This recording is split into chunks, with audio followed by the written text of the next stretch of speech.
Assalamualaikum warahmatullahi wabarakatuh. Halo teman-teman, bagaimana kabar kalian hari ini? Semoga senantiasa dalam keadaan yang baik ya. Pada kesempatan kali ini, kita akan melanjutkan pembelajaran puisi sebelumnya dengan berlatih menganalisis struktur pembangun dari puisi. Seperti biasa, jangan lupa untuk berdoa terlebih dahulu, supaya apa yang kita pelajari bisa bermanfaat dan berkah untuk hidup kita. Apakah teman-teman masih ingat dengan apa yang kita pelajari sebelumnya? Terutama mengenai struktur pembangun puisi yang terdiri dari struktur lahir dan juga struktur batin.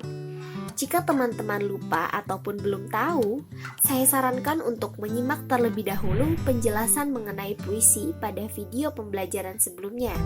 Saya akan mengulas sedikit bahasan tersebut, bahwa struktur lahir merupakan struktur yang membangun puisi secara eksplisit atau nampak dalam bentuk susunan kata-katanya. Sedangkan struktur batin merupakan struktur pembangun yang kehadirannya itu tidak tampak langsung dalam penulisan kata-katanya. Pada layar sudah ditampilkan puisi Salju karya Wingkarjo. Sebelum menganalisis, izinkan saya untuk membacakan puisinya terlebih dahulu. Mohon disimak ya. Salju karya Wingkarjo.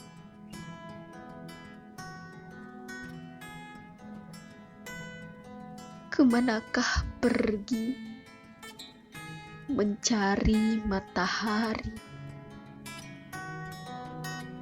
ketika salju turun, pepohonan kehilangan daun? Kemanakah jalan mencari lindungan ketika tubuh kuyup dan pintu tertutup? Kemanakah lagi mencari api ketika bara hati padam tak berarti? Kemanakah pergi selain mencuci diri?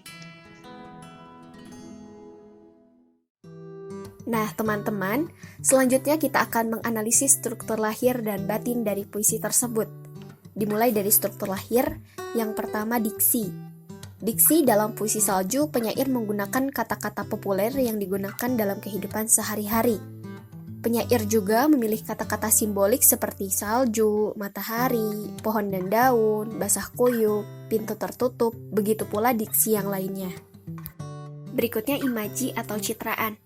Imaji dalam puisi tersebut diantaranya ada imaji visual seperti ketika salju turun, pepohonan kehilangan daun, ketika tubuh kuyup, dan imaji visual lainnya. Berikutnya ada imaji taktil atau perasaan seperti selain mencuci diri. Berikutnya kata konkret. Seperti halnya diksi, kata konkret dalam puisi tersebut diantaranya adalah salju, matahari, pohon, daun, basah kuyup, api, dan sebagainya. Berikutnya majas. Majas yang digunakan adalah majas retoris, yakni bertanya namun tidak perlu jawaban, seperti kemanakah pergi, kemanakah jalan. Selain itu juga ada majas hiperbola, yaitu mencari matahari. Selanjutnya rima dan irama. Rima akhir puisi tersebut pada bait pertama adalah AABB, yaitu II Un. Bait kedua AABB, yaitu An Up.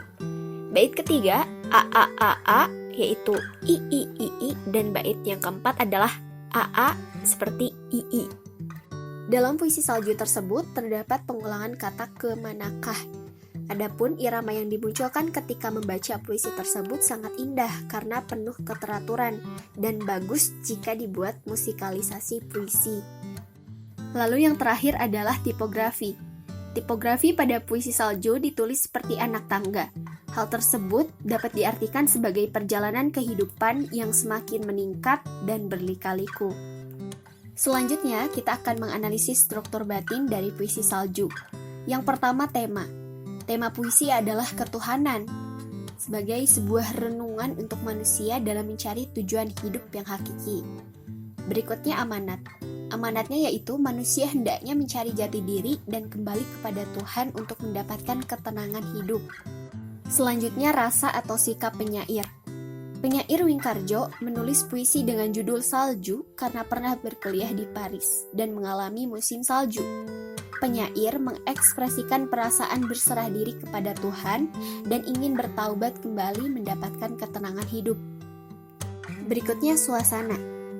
Suasana atau keadaan jiwa pembaca pada puisi tersebut adalah sedih dan tersentuh hati merenungi perbuatan yang seharusnya tidak dilakukan dan segera bertaubat untuk kembali ke jalan yang benar.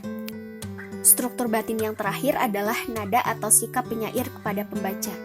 Dalam puisi salju, Wingkarjo bersama dengan pembaca ingin memecahkan masalah pencarian jati diri dengan solusi berupa mengembalikan segala sesuatunya kepada Tuhan. Baiklah teman-teman, kita sudah bersama-sama menganalisis struktur lahir dan batin dari puisi salju karya Wingkarjo. Apa yang saya sampaikan bukanlah sesuatu yang mutlak. Mohon maaf apabila terdapat kekeliruan. Semoga apa yang kita bahas kali ini bisa bermanfaat dan berkah untuk kita semua. Terima kasih bagi yang sudah menyimak hingga akhir. Jika kalian berkenan, bisa dukung saya dengan menekan tombol subscribe dan like, serta berkomentar di kolom komentar. Saya tunggu kritik dan saran yang membangun, supaya pada video selanjutnya bisa lebih ditingkatkan lagi kualitasnya. Saya pamit undur diri. Wassalamualaikum warahmatullahi wabarakatuh. Sampai bertemu di video selanjutnya.